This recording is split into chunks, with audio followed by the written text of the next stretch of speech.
नागाजी में रविवार को विप्र फाउंडेशन महाकुंभ आयोजित हुआ, जिसमें हजारों की तादाद में ब्राह्मणों का मिलन हुआ। इसी के साथ ही महाकुंभ में ब्राह्मण समाज से जुड़े हुए मुद्दों पर खुली चर्चा कर इनके निराकरण पर विचार विमर्श करते हुए विप्र फाउंडेशन विप्र युवाओं को उच्च प्रशासनिक सेवाओं में चयन के अपने संकल्प के साथ आर्थिक रूप से सक्षम बनाने का बीड़ा भी उठाएगी।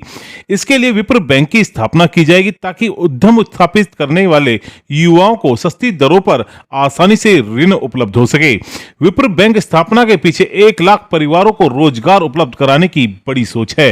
विप्र फाउंडेशन के संस्थापक संयोजक सुनील ओझा ने रविवार को थानागाजी में आयोजित 8वें विप्र महाकुंभ में विप्र बैंक की स्थापना की घोषणा करते हुए बताया कि बैंक की स्थापना से पहले विप्र फाउंडेशन इस दिशा में कार्यरत है। संगठन का विप्र chamber of commerce and industries Vicky एक ऐसा मंच है जो विप्र व्यवसाय को व्यवसाय में लगातार प्रोत्साहित कर रहा है। ओझा ने समारोह में उपस्थित शिक्षा मंत्री डॉक्टर बीडी कल्ला का भी विप्र बैंक स्थापना की प्रेरणा देने के लिए आभार प्रकट किया तथा विप्र फाउंडेशन के माध्यम से संचालित अनेक परियोजनाओं को भी जानकारी प्रदान की। महाकुंभ में आरक्षण का भी मुद्दा गरमाया रहा। शिक्षा मंत्री डॉक्टर बीडी कल्ला ने 14% आरक्षण की मांग को फिर दोहराया और तथा कहा कि यह हमारा हक है, हमें मिलना चाहिए। उन्होंने राजनीतिक आरक्षण की भी मांग उठाई। कांग्रेस के राष्ट्रीय प्रवक्ता गौरव वल्लभ ने भी ईडब्ल्यूएस आरक्षण को 14% करने की मांग उठाते हुए कहा कि इसके लिए सड़कों पर ही लड़ाई लड़ी जाएगी। विप्र बैंक स्थापना की पहल का स्वागत करते हुए हरियाणा से आए कांग्रेस के कार्यकारी प्रदेश अध्यक्ष जितेंद्र भारद्वाज ने 1.25 लाख रुपए तथा विक्की के राष्ट्रीय उपाध्यक्ष राजीव कश्यप ने 21 लाख, कल्ला ने 25,000 रुपए से खाते खुलवाने की घोषणा की।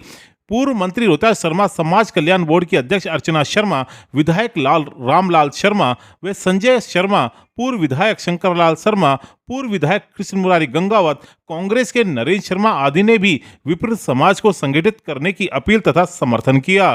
साथ ही गजेंद्र ज्ञानपुरिया ने बांसुर क्षेत्र में ई लाइब्रेरी की भी घोषणा की। महाकुंभ में संतों का भी आशीर्वाद प्राप्त हुआ।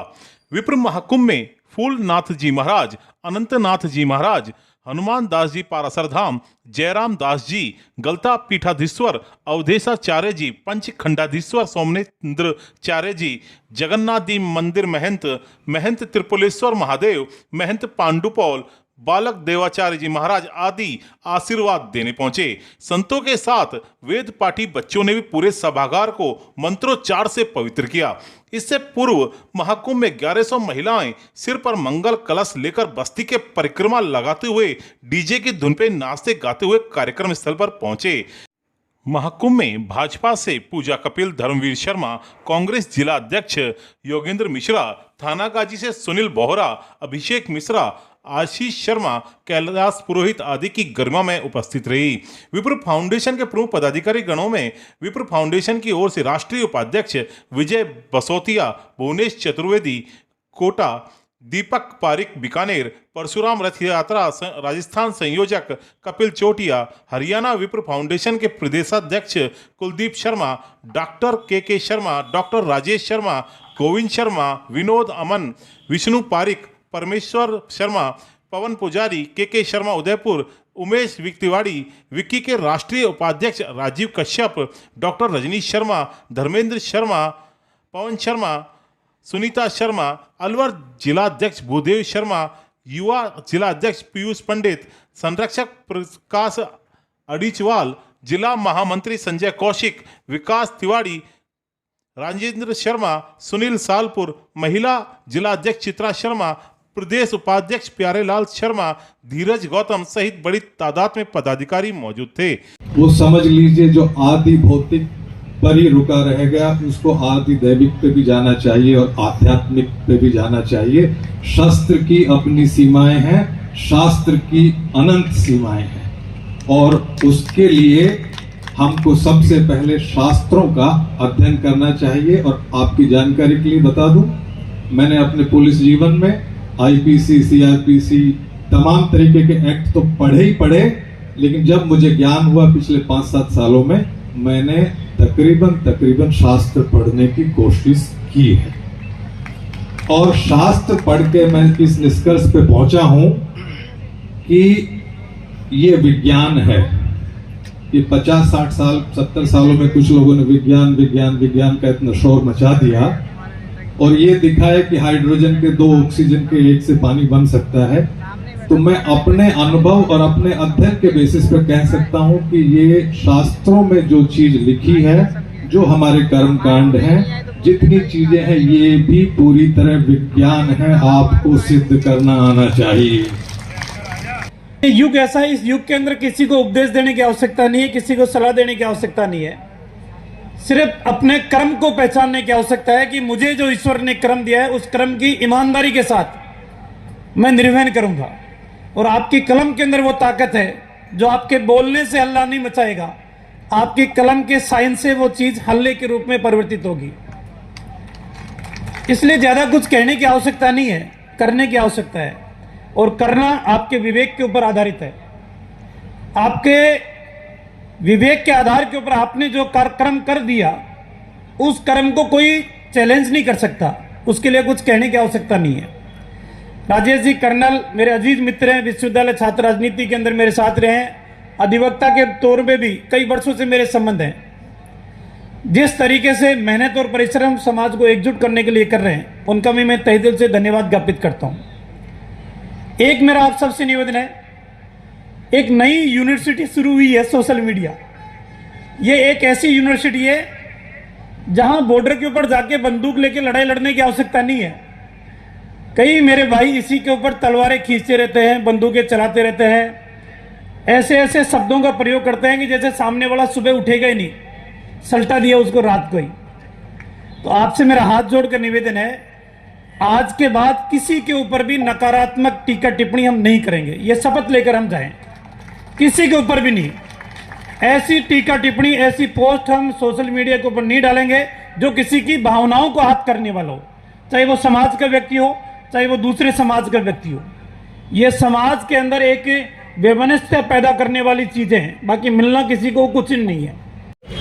महाकुंभ होना इसलिए जरूरी था कि ब्राह्मण समाज अनेक उपजातियों में बटा हुआ है और आज वोट का जमाना है। पहले बुद्धि से, अक्ल से राजा लोग ब्राह्मण को अपने साथ राजगद्दी पर बैठाते थे, गुरु के रूप में, गुरु पुरोहित के रूप में। आज तो वोट से राजा बनता है। तो इसलिए जब तक ब्राह्मण समाज,